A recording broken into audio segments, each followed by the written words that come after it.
અધિક માસ અંતર્ગત કારતક અધિકથી લઈ અનેક અધિક આવે તો સર્વથી શ્રેષ્ઠ અને સર્વ મોટો અધિક કયો?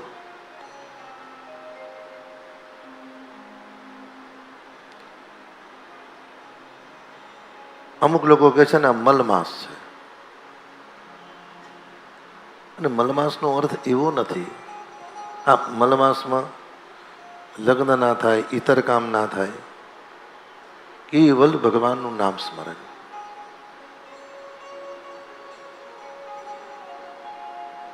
કેવલ ભગવાનનું નામ સ્મરણ.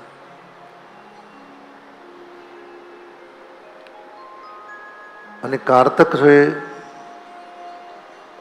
આ અનેક અધિકમાંથી સૌથી શ્રેષ્ઠમાં શ્રેષ્ઠ જો અધિક મહિનો હોય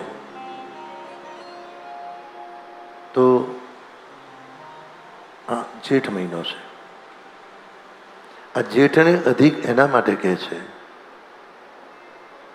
કે ઘણીવાર આપણે પુષ્ટિના વૈષ્ણવ છે કે સનાતનના વૈષ્ણવ છે,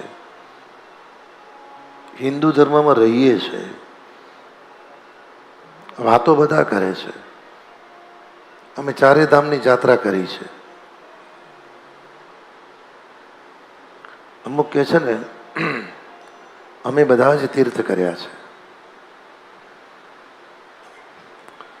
પણ જેઠ અધિકને એટલે વિશેષતા આપવામાં આવી છે કે જેઠ મહિને અધિક માસમાં પ્રતિષ્ઠા ના થાય, પણ જેઠ અધિક એવો છે અને જ્યારે જેઠ અધિક આવે ત્યારે એક જ દેવની પ્રતિષ્ઠા થાય છે. એક જ દેવ.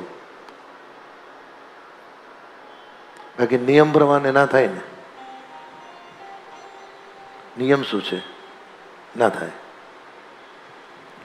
પણ અધિક જેઠમાં એક જ દેવની પ્રતિષ્ઠા થાય છે.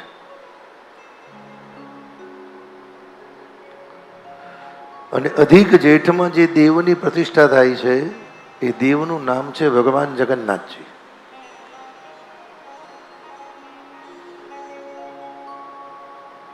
જ્યારે જ્યારે જેઠ અધિક માસ આવે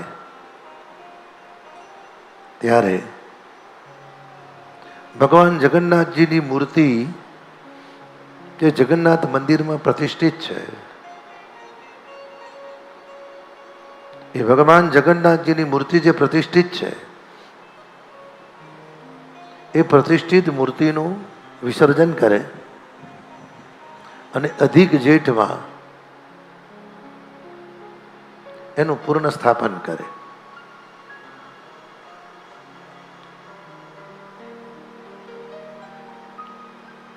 એ મૂર્તિનું વિસર્જન કરી દે, નવી મૂર્તિ કાષ્ટમાં બનાવે